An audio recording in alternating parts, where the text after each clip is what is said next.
자, 오늘 본문인 민수기 16장은 앞서 나왔던 민수기 12장을 떠올리는 장면이 연출이 되고 있습니다. 12장을 기억하실지 모르겠습니다. 모세의 누이였던 미리암, 또 형 아론이 동생 모세의 권위에, 영적 권위에 도전을 했었죠.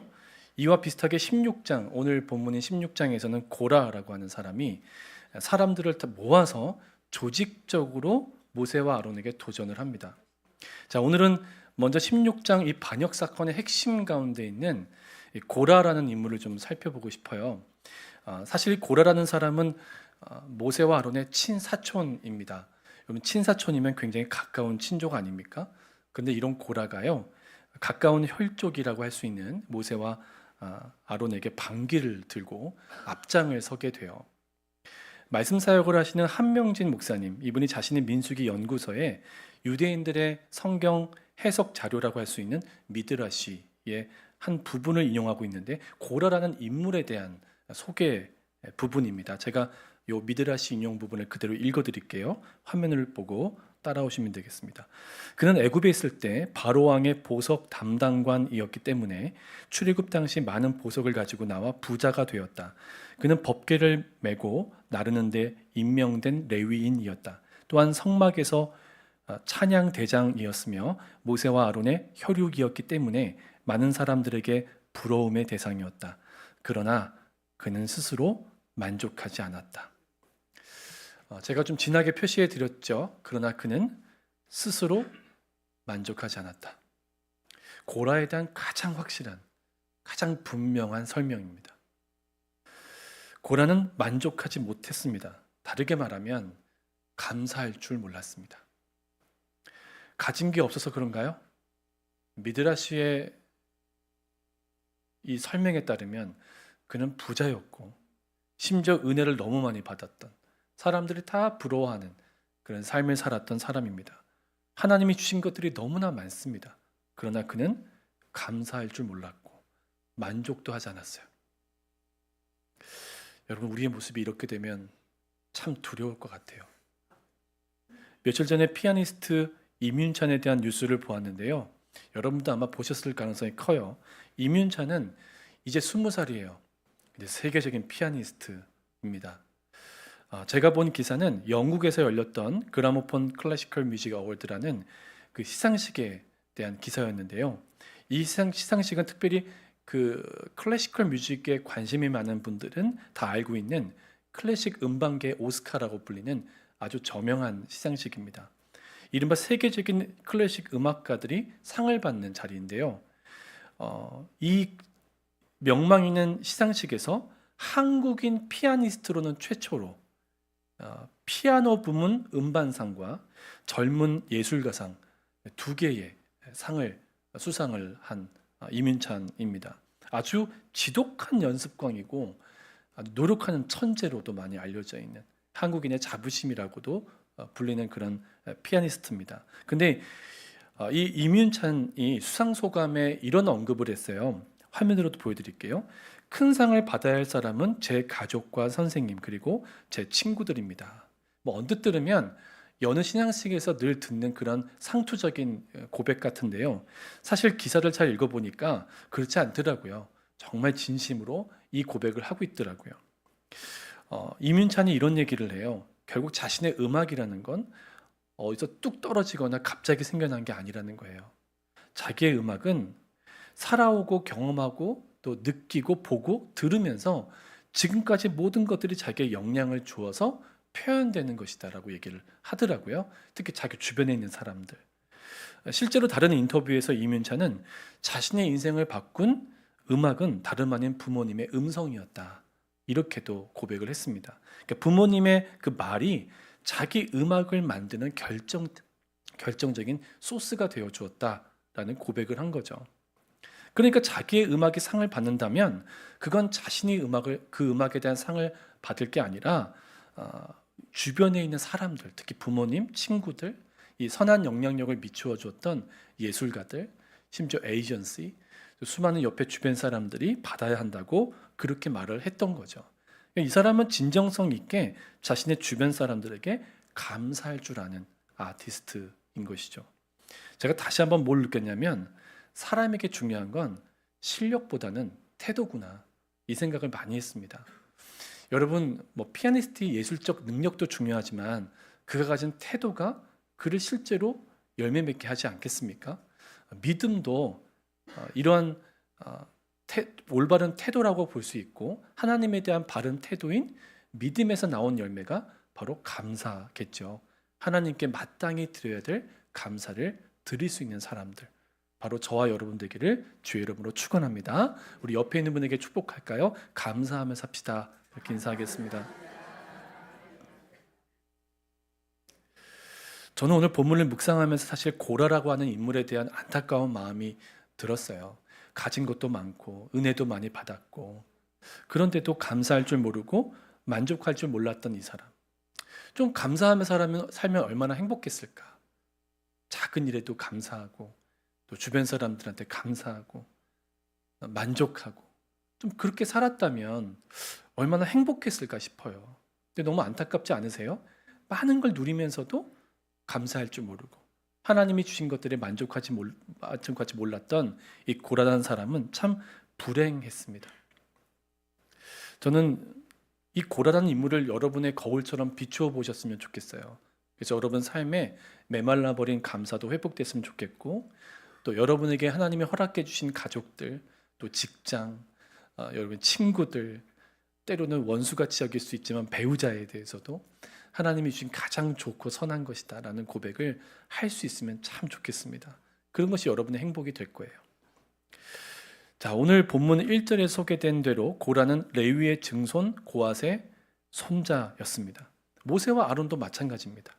모세도 아론도 레위의 증손자이자 고앗의 손자들이었죠. 아버지가 이제 작은 아버지, 큰 아버지 이렇게 구분만 될 뿐이지 뿌리가 같다는 얘기 아닙니까?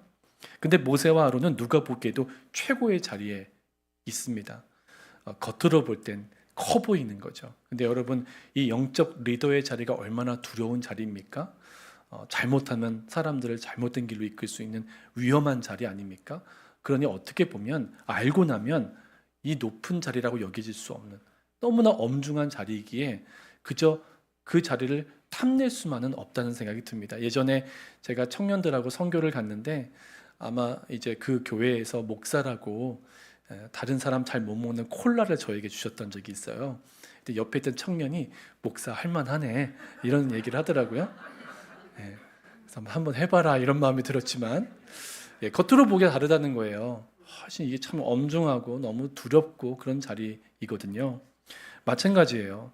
모세와 아론의 자리가 보기에는 높아 보이고 화려해 보여도 얼마나 힘든 자리였겠어요. 고라는 그런 생각을 못해요. 이 고라에게는 참 오래된 불만이 있었던 것 같습니다. 아니, 쟤네들이 나보다 잘난 게 뭐가 있어? 최고 리더의 자리에 왜 쟤네들이 그렇게 올라가 있는 거야?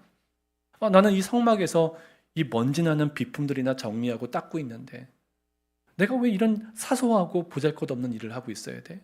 나는 이런 일 할 사람이 아니잖아. 막 스스로 이런 생각들을 하면서 불만을 키워왔던 거죠. 근데 생각해보면 모세와 아론이 있던 자리도 또 고라가 있던 자리도 자기들이 선택한 거 아니에요. 여러분도 이 교회에 스스로 선택하여 오신 것 같지만 하나님이 이곳으로 인도하신 줄 믿으시길 바랍니다. 선택이 아니라 은혜예요. 이 사람들이 뭘 잘해서 얻어낸 것도 아니라고요.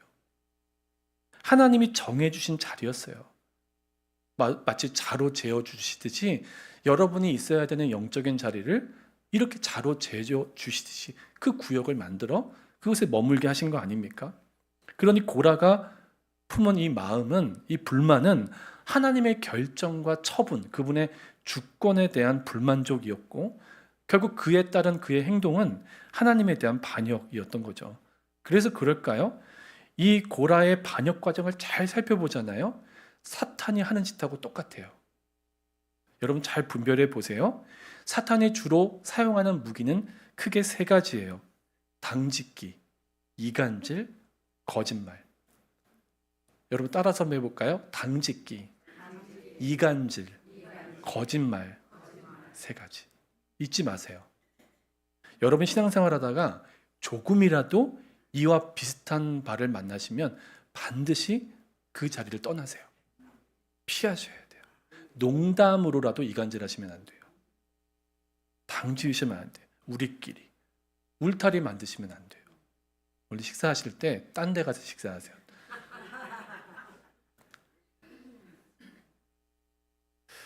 모양으로라도 가까이에서는 안 되는 거.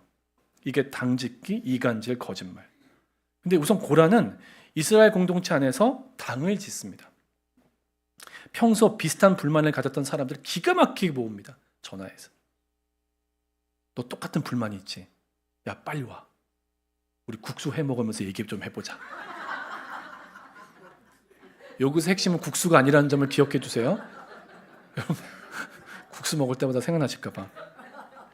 맛있는 거 해 먹으면서 우리 한번 얘기 좀 해보자. 우리의 불만을 공유해보자.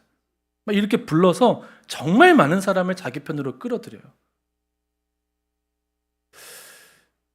다단, 아비람, 온 이런 사람들의 이름이 오늘 말씀의 앞에 나오는데 이 사람들은 다 루벤 지파 사람들입니다.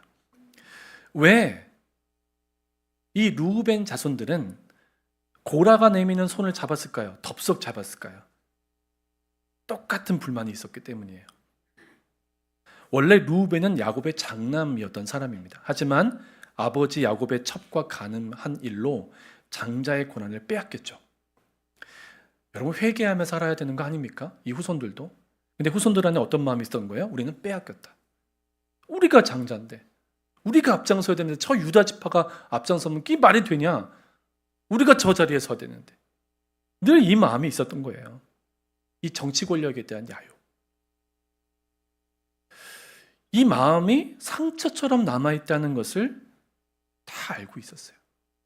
결국 주동자였던 고라는 루벤 자손들이 갖고 있었던 이런 불만족을 잘 알고 있었기 때문에 그들과 연합합니다.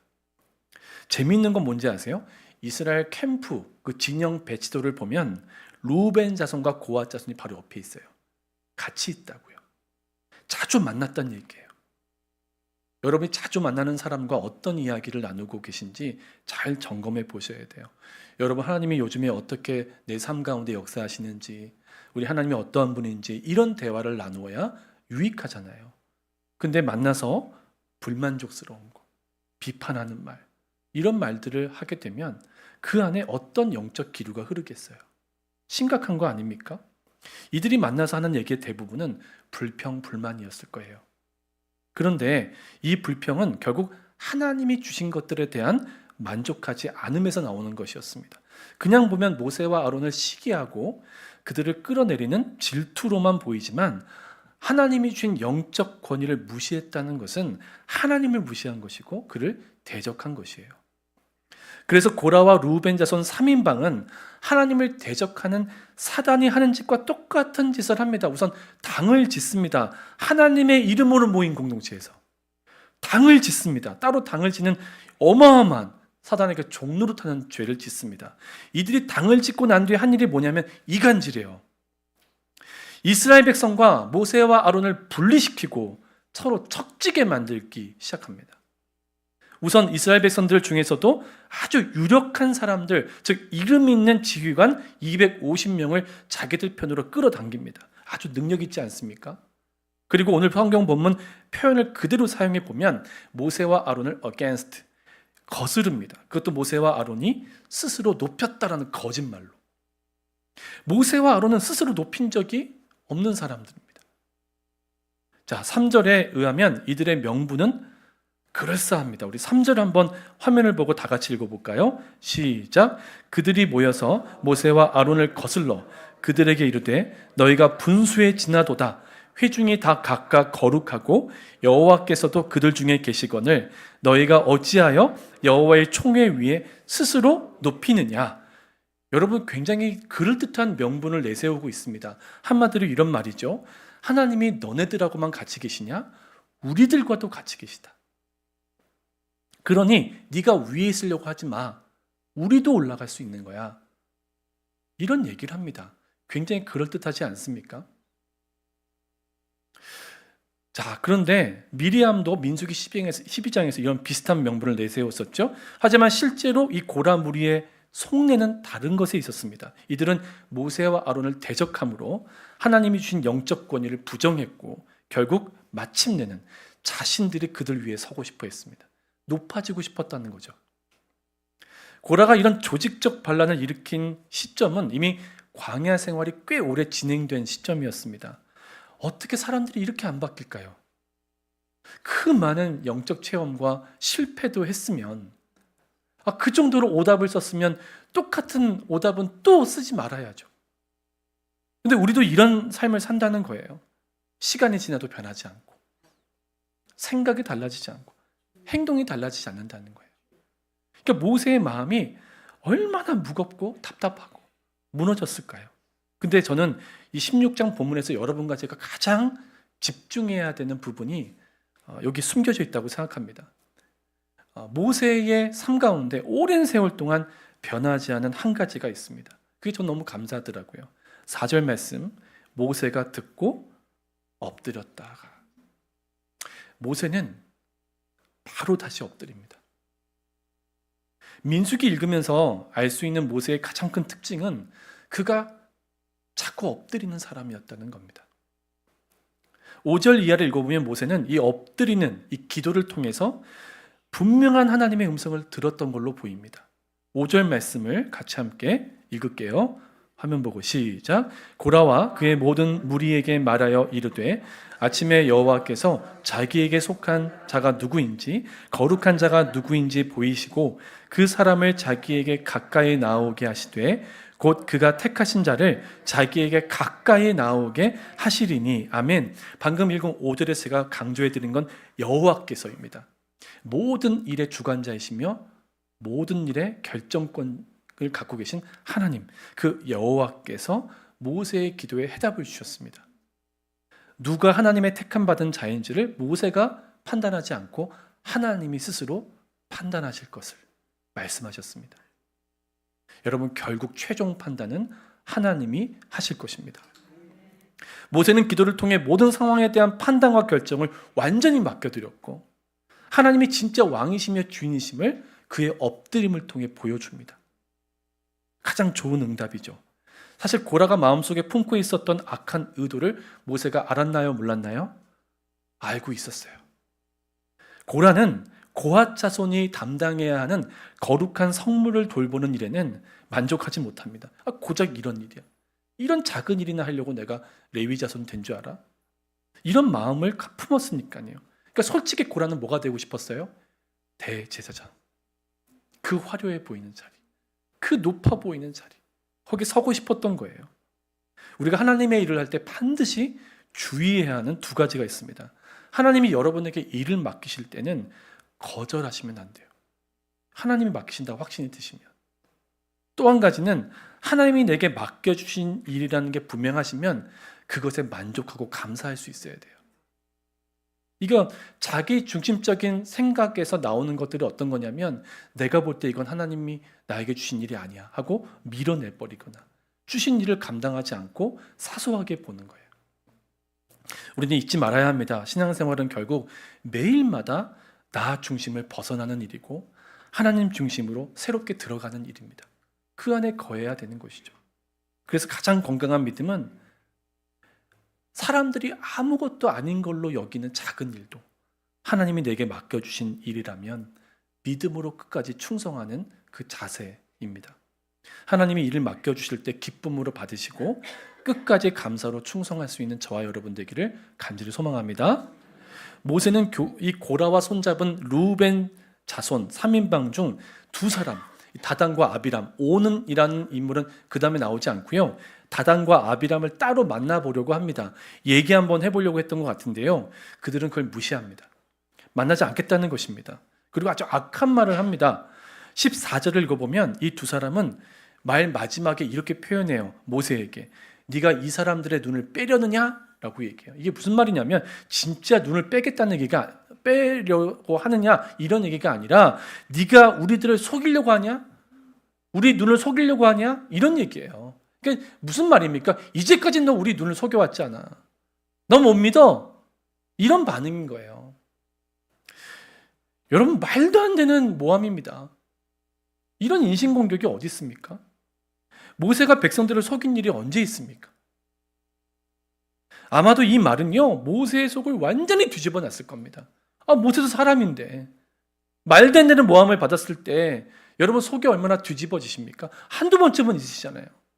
누군가의 속을 뒤집은 적도 있으시겠지만 여러분의 속이 뒤집어진 적도 여러 번 있으시잖아요. 말도 안 되는 말로 거짓으로 나를 모함하고, 그건 꼭 돌아오지 않습니까? 여러분, 그것 때문에 답답한 마음에 밤에 잠도 못 이룬 분도 계실 거예요. 그럴 때는 너무 억울하니까 그 원통한 마음을 누군가에게라도 좀 털어놓아야 풀리지 않습니까? 무턱대고 참으면 병이 드니까. 근데 모세는 그 억울한 이 마음도 하나님 앞에 가서 털어놓습니다. 우리 15절 말씀인데요, 같이 한번 읽어볼까요? 시작. 모세가 심히 노하여 여호와께서 여짜오되 그는 그들의 허물을 돌아보지 마옵소서. 나는 그들의 나귀 한 마리도 빼앗지 아니하였고 그들 중에 한 사람도 해하지 아니하였나이다 하고, 모세가 진짜 억울했던 거예요. 저 사람들 예물도 받지 마세요 하나님. 정말 저러면 안 돼요 하나님. 누군가 때문에 너무 화가 날 때 하나님 앞에 엎드리는 사람, 하나님 저 너무 억울해요. 하나님 다 아시잖아요. 다 보셨잖아요. 그렇게 하나님 앞에 털어놓을 수 있는 사람, 그 사람이 모세였던 거죠. 여러분은 진짜 하나님을 믿잖아요. 그러면 뚜껑 열린다 그러죠. 화가 머리끝까지 났을 때 그때 누구 생각나냐면 하나님 생각납니다. 왜 그때 굳이 그 십자가에 달린 예수님 생각이 나는지 모르겠지만 정말 머리끝까지 화가 났을 때 달려가서 막 싸우지 않고 하나님 앞에 가서 엎드려 웁니다. 그게 믿음의 사람입니다. 여러분, 하나님은 여러분의 억울함도 아세요. 여러분의 그 분통도 아신다. 여러분이 해결하려고 하지 마시고 하나님 앞에 가서 엎드리시길 바랍니다. 고라의 조직적 반역 사건은 아주 분명한 판결로 끝이 납니다. 누가 진정 하나님이 세우신 자인가? 하나님은 이걸 엄중하게 보여주십니다. 하나님은 고라와 함께했던 250명의 반역자들에게 다음날 각각 향로의 불을 피우고 그 불에 향을 피울 수 있도록 준비해서 성막 앞으로 오라라고 말씀하십니다. 다음날 오라고 했습니다. 왜 그럴까요? 시간 주신 겁니다. 돌이키라고요. 생각해서라도 이건 아니지 하고 돌아오라고. 여호와께 돌아오라. 근데 끝내 돌아오지 않죠. 마지막 회개의 기회를 놓친 자의 최후는 정말 너무나도 무서운 최후입니다. 그들은 회개하지 않았고 결국 성막 앞에 대결이 실제로 벌어집니다. 이때 고라는 아주 나쁜 사람입니다. 250명만 딱 데리고 모세와 아론을 맞선 게 아니라요, 그때 막 여론전을 펼치고 막 악성 뉴스 퍼뜨려가지고 이스라엘 회중들을 다 설득해서 반역자들 편에 서게 합니다. 그냥 보더라도 모세와 아론을 외롭게 만듭니다. 이때 하나님의 영광이 나타났고 하나님은 모세와 아론에게 너희들 비켜서 내가 너희 둘만 빼고 저들을 다 진멸해 버릴 거야, 이렇게 말씀하시는데요, 여러분 같으면 박수, 목사님, 하나님 짱, 뭐 이럴 거예요. 근데 모세와 아론은 어떻게 합니까? 또 엎드립니다. 우리 22절 말씀 같이 한번 읽어볼까요? 시작. 그 두 사람이 엎드려 이르되 하나님이여 모든 육체의 생명의 하나님이여 한 사람이 범죄하였거늘 온 회중에게 진노하시나이까. 모세와 아론의 이런 엎드림은 무지한 백성들을 좀 살려달라는 기도로 연결이 됩니다. 결국 땅은 갈라졌고 반역자들과 그들의 장막, 가족들까지 모조리 땅속으로 꺼지고 맙니다. 결국 회개하지 않은 자들은 안타까운 결말을 맞이하게 되죠. 하나님의 불이 향로를 들고 섰던 반역자 250명을 불태워버렸습니다. 다행히도 이렇게 땅이 꺼지고 그들이 불에 살라지기 전에 이스라엘 백성들이 하나님의 말씀을 듣고 물러섰어요. 죽지 않을 수 있었어요. 근데 오늘 본문 직전에 나오는 41절을 보면 무지한 백성들이 정신을 못 차리고 모세와 아론을 향해 돌을 듭니다. 너희들이 죽였다고. 너희들이 저 백성들 죽였다고. 하고 달려들어 돌로 쳐 죽이려고 합니다. 이런 급박한 상황 가운데 하나님이 다시 나타나셔서 말씀하신 바들이 오늘 우리가 읽은 오늘 본문인데요. 하나님은 다시 한번 백성 모두를 진멸할 테니까 모세와 아론 비켜서 라고 말씀하십니다. 이 정도 했으면 난 할 만큼 했다.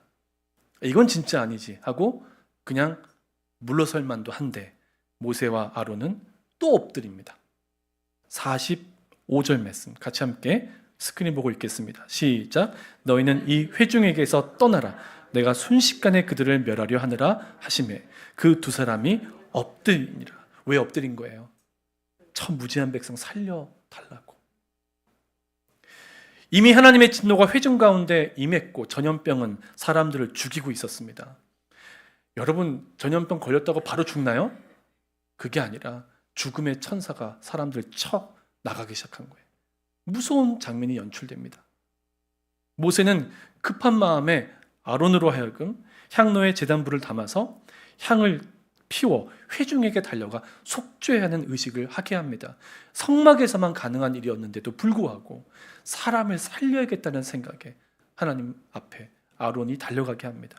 아론은 죽음을 무릅쓴 거죠. 죽음의 천사가 지나가는 이미 죽어나간 사람과 아직은 그래 살아있는 이 아비규환의 그 죽은 자와 산 자 사이에 아론이 불을 피우고 서서 속죄를 합니다.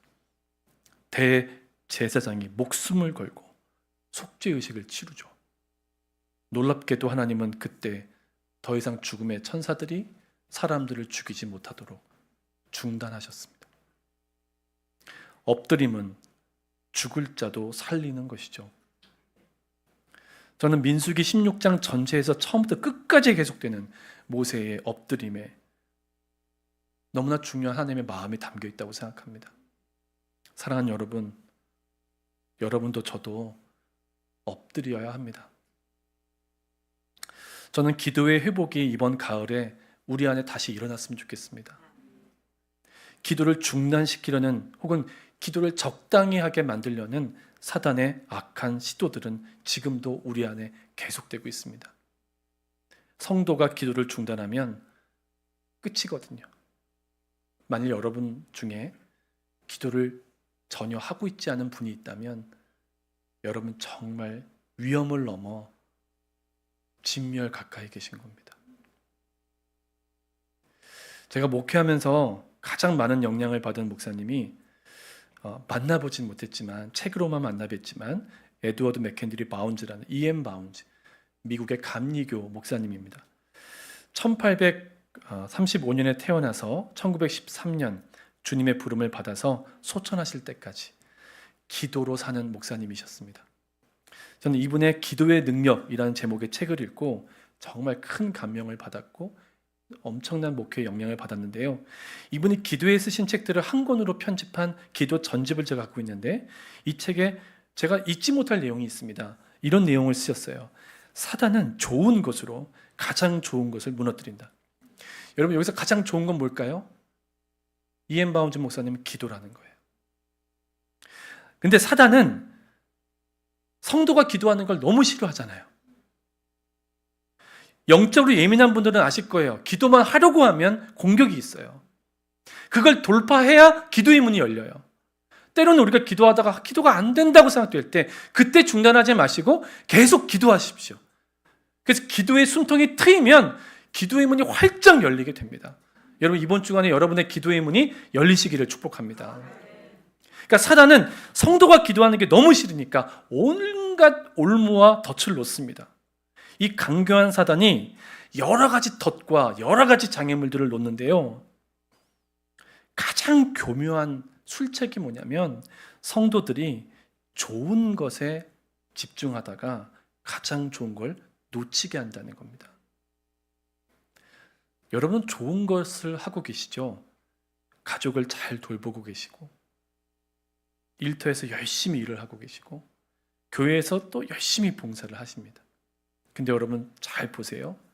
때로는 그 좋은 것들에 주목하느라 가장 좋은 기도를 놓치고 살아요. 목회자와 사역자들은 이게 무슨 말인지 너무 잘 압니다. 열심히 목회하고 열심히 사역하지만 점점 기도를 안 할 때가 있어요. A.W. 토저 목사님, 이분이 이런 말씀을 하셨어요. 열심히 있는 그리스도인들이 범할 수 있는 가장 보편적인 과오는 하나님의 일에 너무 바빠서 하나님과의 교제를 게을리하는 일이다. 하나님의 일을 하느라 하나님과의 교제를 놓친다는 겁니다. 굉장히 역설적인데 이런 일들이 교회에서 벌어진다는 것이죠. 그리고 이어서 이렇게 말씀하셨어요. 이런 사람들, 하나님과의 교제를 등한히 여기는 사람들은 조만간 하나님의 일에 대한 의욕조차 잃어버리고 시험에 들 가능성이 많다. 경험적으로 아신 거예요. 바운주 목사님, 토조 목사님은 그저 현학적인 글을 쓰고 있는 분이 아니에요. 교회에서 일어나는 일들을 보신 거예요. 좋은 일 열심히 하다가 가족 잘 돌보고 교회 일 열심히 봉사하고 회사에서 성실하게 일하고 이러다가 기도 시간은 자꾸 놓치는 거예요. 가장 좋은 건 놓치는 거예요. 이게 우리에게일 수 있다는 거죠. 여러분 꼭 기억하세요. 기도 놓치면 모든 걸 놓치는 거예요. 지난 주간에 대나무에 대한 칼럼을 하나님 읽게 하셨어요. 여러분 그거 아세요? 대나무 너무 튼튼하잖아요. 죽지도 않아요. 근데 이 대나무가 왜 그렇게 견고할까요? 물론 이제 가지, 쓸데없는 가지를 많이 안 치는 나무랍니다. 근데 결정적인 건 뭐냐면 지금 제가 사진으로 보여드리는 것처럼 마디가 있잖아요. 근데 저 마디가요 어느 정도 자라다가 10에서 15인치 정도 자라다 보면 이 대나무 안에서 매듭 짓기라는 활동이 벌어진대요. 한번 매듭을 짓는 거예요. 또 10인치에서 15인치 자라면 또 매듭을 짓고 이런 식으로 마디가 생겨날 때 겉으로 보이던 굉장히 연약한 대나무가요 매듭을 지을 때마다 안으로 견고해진답니다. 제가 이 대나무에 대한 이 칼럼을 읽다가 그런 생각이 든 거예요. 여러분 이렇게 자란 대나무는요 크게는 30m, 막 50m까지 자라는 대나무들도 있고 태풍이 와도 부러지지 않는답니다. 놀랍지 않습니까? 근데 제가 이게 신앙생활 같다는 생각이 드는 거예요. 여러분 신앙생활이 어찌 보면 저런 대나무처럼 기도의 매듭이 지어져 있지 않고 그냥 매듭 없이 바람만 불면 흔들리는 그런 상태의 대나무일 수도 있어요. 여러분 안에 저런 기도의 매듭이 지금 중간중간에 계속 맺어지고 있는지를 한번 보셔야 합니다. 저는 이번 가을이 여러분과 제 삶에 다시 한번 엎드림이 시작되는 시즌이었으면 좋겠다는 생각이 들어요. 제가 설교를 하거나 성경 공부를 인도하거나 영적인 일들을 할 때는 어떤 순간 엄청난 눌림을 경험할 때가 있습니다. 기도 안 하면 안 되는 그런 심정이에요. 지금도 그럴 수 있어요. 여러분 엎드림을 꼭 회복하셔야 합니다. 모세의 인생에는 어려움이 끊이지 않았지만 그의 엎드림도 계속됐죠. 그리고 무엇보다 중요한 건 그는 끝까지 엎드렸어요. 여러분의 기도는 여러분의 모든 상황을 돌파하는 하나님의 능력이 될 것입니다. 사랑하는 여러분, 참된 성도가 되십시오. 여러분의 승리는 기도에 있다는 것을 잊지 마시길 축복합니다. 우리 함께 찬송 부르고 성찬에 참여했으면 좋겠는데요. 주께 가까이란 찬송입니다. 이 찬양을 통해서 여러분의 삶이 좀 더 하나님 앞에 엎드려지고 또 가까이 나아가게 되는 귀한 은혜가 있으시길 바랍니다.